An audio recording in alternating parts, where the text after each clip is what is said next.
Hey guys, welcome back to RHR Jen. I'm so glad you're here.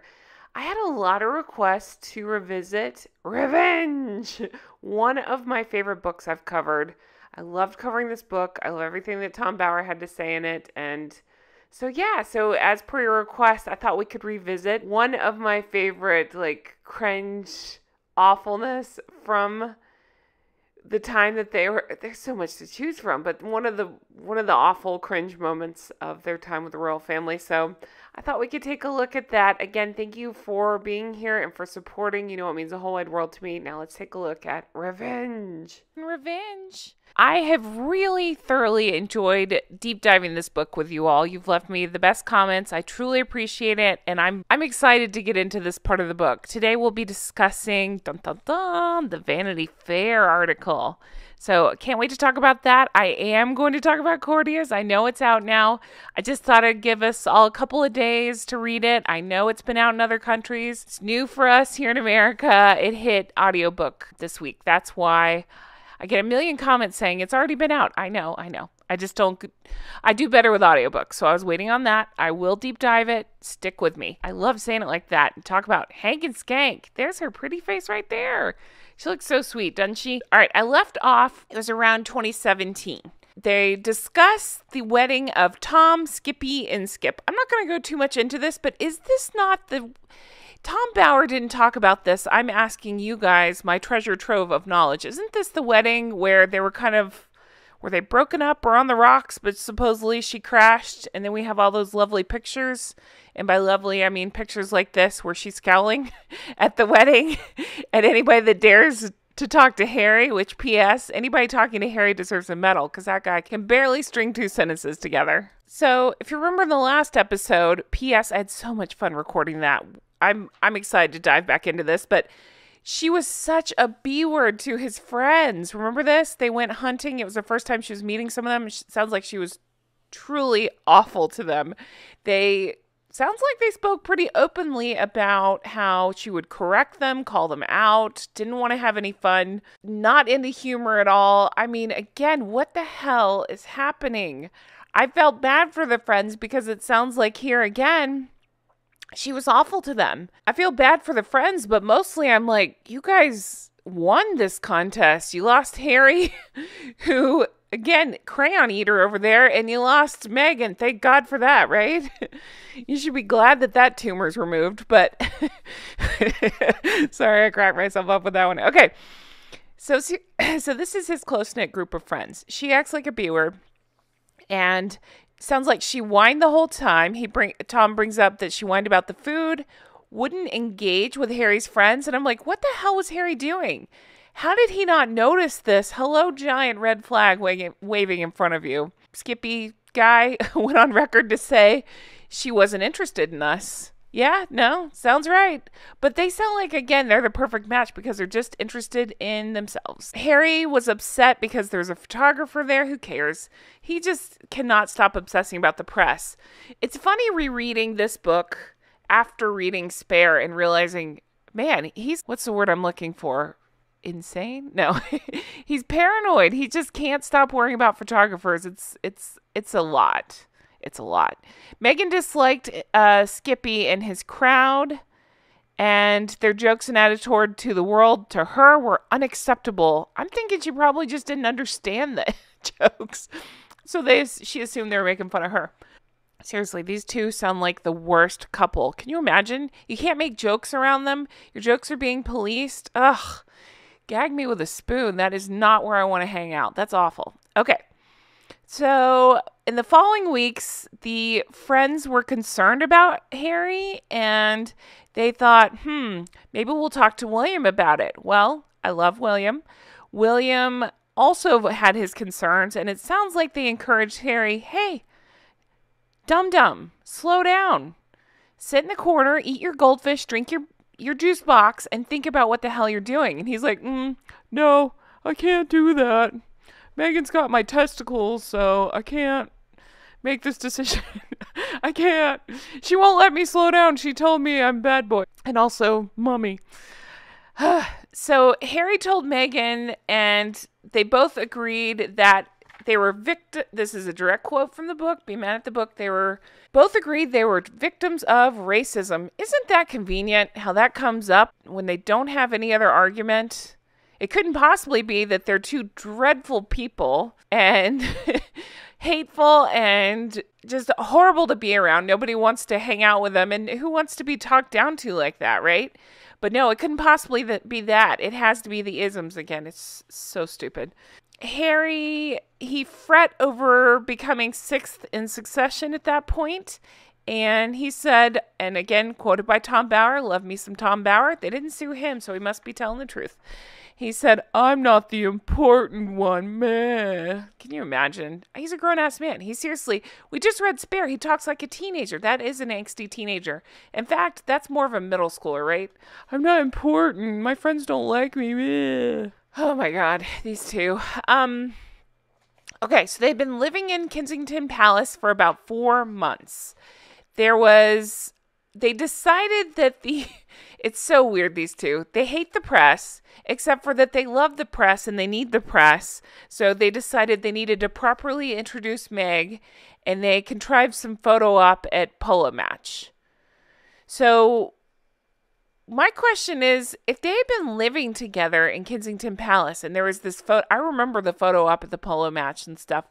What was the pitiful dog photos? Do you remember this? She was like laid up with her dog. I'll try to place it here if I can find it. But she was laid out with her dog and pouting because, I don't know, she had to leave him behind. She was pretending to give a shit about anybody but herself. Who knows?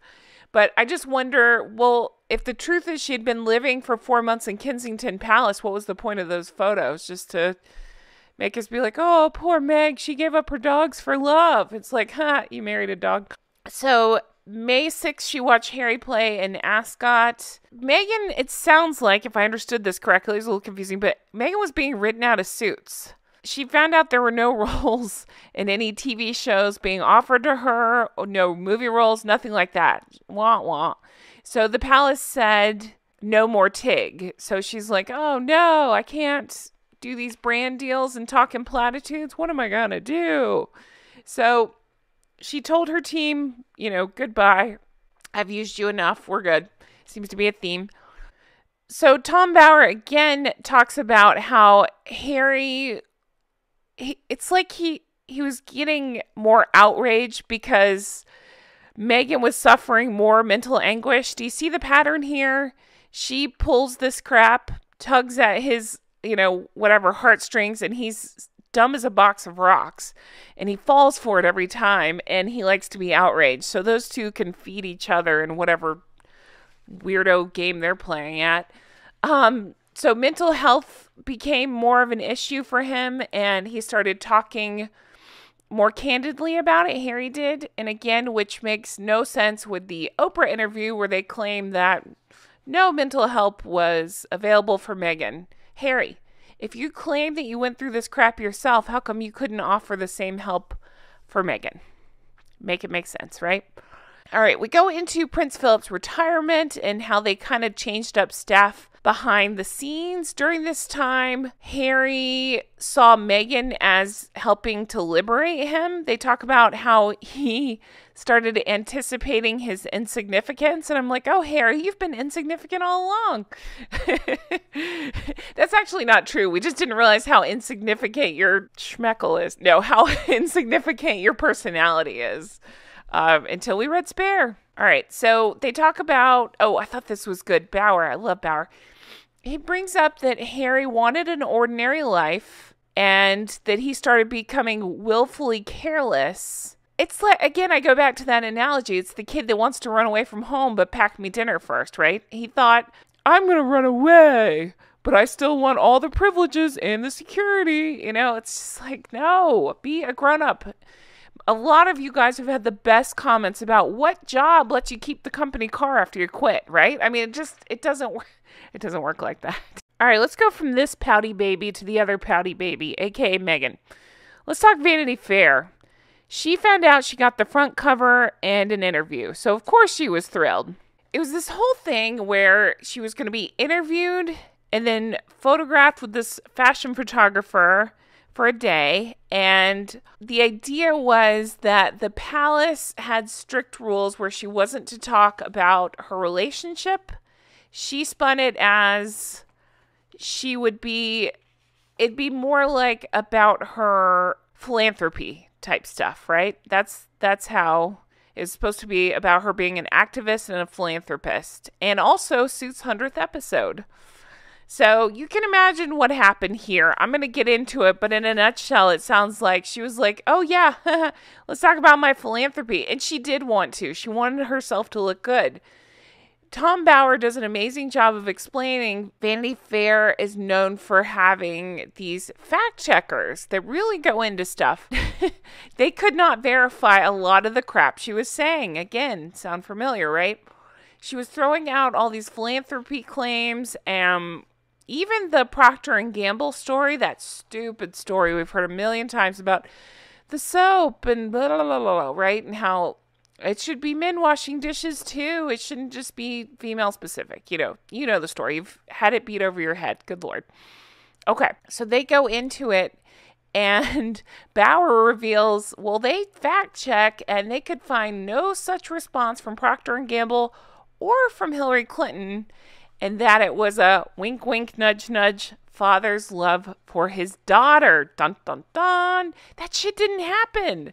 Sounds like her dad helped her think that they had replied. Yeah, they didn't reply. Back into this Vanity Fair. So the interesting part of this whole thing was behind the scenes that Harry and Meghan had gotten engaged. They even go into, they got engaged and not caught. We know this because she decided to pull out her phone and take pictures. Sure. Harry had designed this ring that had 2 diamonds that belonged to Diana, and it was set in yellow Botswana gold. He was proud of his design. According to Bower, she was determined to have it redesigned as soon as possible. Nice, huh? We find out that Harry did call for Thomas's approval. It was a phone call that lasted less than 5 minutes, and they hadn't, and nor would they ever meet in person. So again, interesting. I guess just to take that off the list, he called Thomas, but they seem to not care about Thomas. They wanted the Vanity Fair piece, though, not to be about that because that hadn't been announced. The Queen was out on official duty, and they were waiting for her to get back to make the official announcement. Meghan knew again, the beauty of Tom Bower's writing is it's not always in what he says, it's what he doesn't say, and the way he leads you to come to your conclusions about what happened. Here's my conclusion. Maggie Poo knew what she was doing. She knew that if this relationship ended, what mattered is getting it out in the press that it's there. She was under strict instruction. Do not talk about the relationship. We're not talking about Harry. And she's like, okay. Yeah. So she does this interview, and first of all, the guy talks about the interviewer, goes into this. I kind of love the way this interviewer speaks. I'm kind of bouncing around. I apologize. I'm trying to get my thoughts together. I love the way the interviewer spoke because he was very upfront about saying he did not trust her. He got a weird vibe from her, like it was all put on and fake, even to the point of decorating her apartment for the interview, covered in books about Britain and London, and he doubted she ever even cracked one of the books, which I find hilarious. They talk about how Meghan was an unknown actress from the show Suits, which she had never heard of, and this interview was surprised that they were covering her since nobody seemed to know who the heck she was. But again, they made it seemed to be more about, well, it's because of her relationship to Harry that she got this thing. And yet she's trying to say, no, I'm a philanthropist and activist and all these things. Meanwhile, behind the scenes at Suits, they were talking about, I guess on set, things were getting more tense and weird. And there was conversations about how she would go from idolizing people to belittling them. That seems, again, to go with the other stories we've heard of, getting close to somebody until you've used what you need out of them and then you dump them. So I guess that was kind of happening on set as well. So the Vanity Fair guy, again, he had never heard of Suits. And meanwhile, Obed Scobie, which I still can't stand that guy. And have you seen Harry apparently threw some words at him, which I kind of love that they're fighting now too. Harry is denying things that Omid said because Omid contradicted Harry, saying that she never received, what was it, hostage training or whatever. And then in Harry's book, he writes about how she received 3 days of it, how to survive if taken, that the royal training, that sort of thing. So I just don't believe anything out of Harry, Meghan, or Omid's mouths. I think they're all in their weird little drinking the Kool-Aid club. Okay. So this interview arrived, and knowing things were off limits, especially stuff related to Harry. And he notes that Meghan was acting very odd and questioning him and trying to do a reversal of roles. Doesn't that sound familiar? We've heard this controlling behavior before. So we go into, again, he states that the critical issue of Harry was to be avoided. Meg spoke like she had the winning ticket. So she knew what she was doing. She knew that she had to get this story out there, right? But then had to have plausible deniability, so that way it wasn't her that did it. Oh, the palace is going to be mad at me. I can't say this, that sort of thing. So she was telling the interviewer these things, and he talks about not knowing if she was being genuine and having a weird feeling. And the book directly says he had no reason to doubt her saying she was on set of Married with Children for 10 years. And then Thomas Markle explaining, no, she wasn't. Not like that. She would come up on Fridays. It was like a treat. She didn't grow up on set in her uniform like she previously said. She also had explained that she spent her senior year working in an embassy, and then this editor finds out, no, she didn't. She spent 5 weeks in Argentina. Nothing she says makes sense. And again, we go back to, hello, it must be transmitted between the two of them because Harry seems to have the same affliction. Nothing he says makes sense. It all can be fact-checked, and they can't tell the truth about anything. Meghan told the journalist in the middle of the interview, I like you, especially your stutter. Isn't that nice? Isn't that what you say to somebody, right? I mean, what a horrible bitch. What manners is that? Act like you've been somewhere. That's our Southern saying. Act like you've been somewhere. That's what you say to your kids when they say something crazy. Act like you've been somewhere. So, where is somebody telling her this? Nobody can tell her this. She's too stupid to figure it out for herself. So the book goes on to say he felt like he was being played. He felt like he was in a game of cat and mouse. She was calculating. Again, that sounds familiar. We've heard that. Let's see. She wanted to hit her goal of saying certain things, but she wasn't being genuine in the way she was saying them. He talks about after lunch, he got a weird vibe from her. He mentioned the word sexy, like she kicked off her shoes and put her feet up on the couch and was being all cozy. I was like, ew. Again, sounds familiar. We've heard that story before. Hello, yacht. But so the interviewer thought, all right, I'll test the waters. Let's see. And he says, tell me about Harry. And she says on the tape, we're a couple, we're in love. He presses her a little bit and says, well, what does love mean? And she says, I'm sure there will be a time we have to come forward and present ourselves and have stories to tell. There you go. That's it.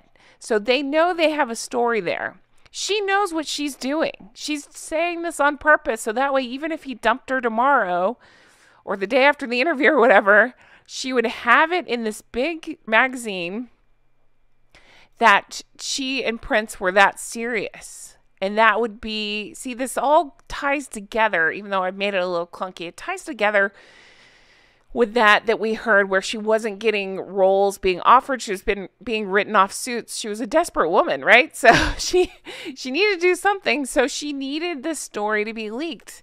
Tom doesn't say this. I'm saying this. He just presents the facts. And I'm telling you, that's what's happening. Anybody with a head can see this. So, of course, Prince Harry wouldn't understand it, but the rest of us understand it.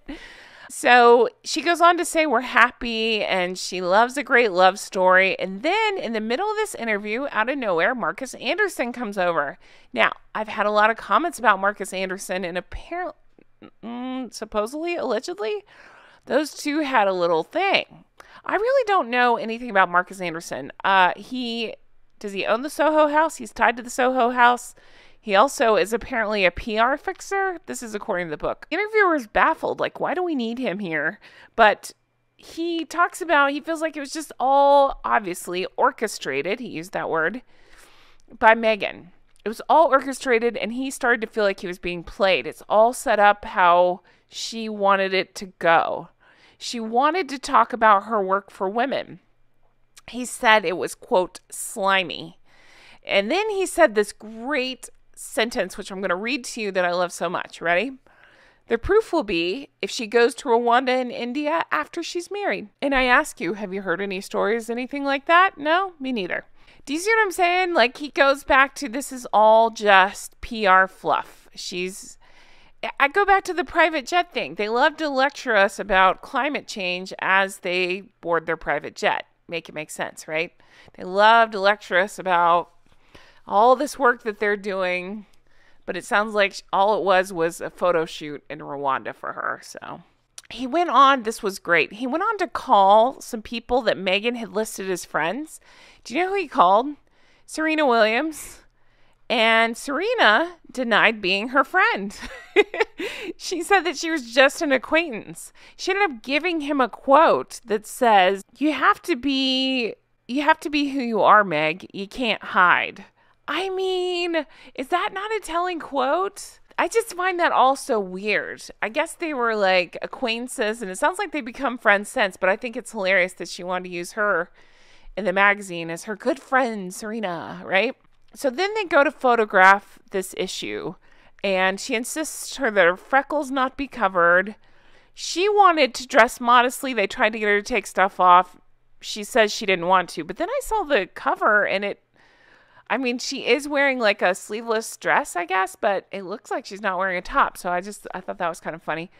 But she wanted to talk more about the philanthropy and the activism. And again, this is where the checkers from Vanity Fair are like, they called it PR philanthropy. They called it superficial. She made I love this, no deep commitments. The article comes out, right? It didn't come out for everybody quite yet. Instead, it was released to Buckingham Palace and her people in California. So the thing was, her revelation was sensational. Intentionally, she had revealed her master plan, right? So it went into printing. They had gone to Botswana for her birthday, and Bauer goes into how she traveled like royalty and expected this is how her life would be. She even brought a magazine with her. It was some magazine I'd never heard of, and it's not the Vanity Fair one, it's a different one. It had an interview about her in it. So of course she brought it with her on vacation. I mean, right? Like, does it hurt your back to kiss your own ass? So anyway, so pre-publication happened. Copies released to her publicist at Buckingham Palace with the title, She's Just Wild About Harry. And there were reactions. So Meghan had used her relationship with Harry to promote herself. What else is new? They seem to like to do that. Within hours, Meghan called and hysterically described Buckingham Palace's fury, because this is not what was supposed to happen. So, of course, what's she going to do? She's going to break into tears and say, no, I didn't authorize this, even though she knew what she was doing. The only one that can't see it is Harry. He's busy eating crayons in the corner. He doesn't understand anything. She wants to know why the focus wasn't on philanthropy. Again, this is where Tom shines. He points out, well, Meghan didn't get the cover on her own. She didn't get the article on her own. It's because of who she was likely to marry. That's why people were interested. So Meghan calls up that interviewer, Kashner is his name, Kashner, I believe, and says, and it's quoted in the book, "I'm very disappointed in you. I thought this could be an actual friendship." So, again, she used him for what she wanted and is immediately dumping him. So I find that very funny. Of course, Kashner was like, what the hell? He knew she'd love the puff piece of it all, but he says he was puzzled by her reaction. I'm not. She got what she wanted, she got it in print that she and Harry are a thing and, about to be engaged. They were already engaged at this point, but, publicly about to be engaged.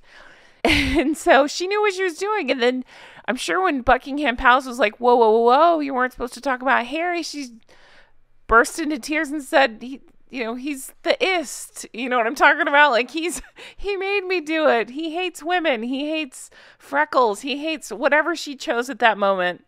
That guy hates him, so he wrote this without my permission.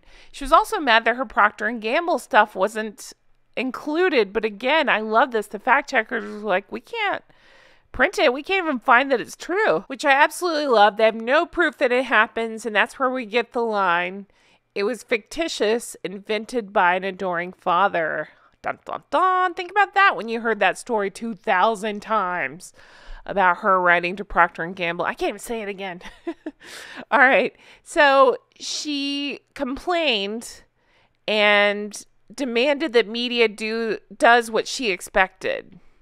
Again, doesn't that sound familiar? That's exactly what Harry's doing too. They're complaining and demanding that media does what they expect. And if not, they'll throw out some sensational crap, right? Lies. And the interviewer says, "I felt manipulated and betrayed." And again, I'd say that seems to be a theme. That seems to be anybody that works with Harry and Meghan seems to have those thoughts. Guys, I'm leaving it here. Thank you so much for watching and sticking with me. I really appreciate it. I hope you have a fantastic day, and I cannot wait to keep going with this very soon.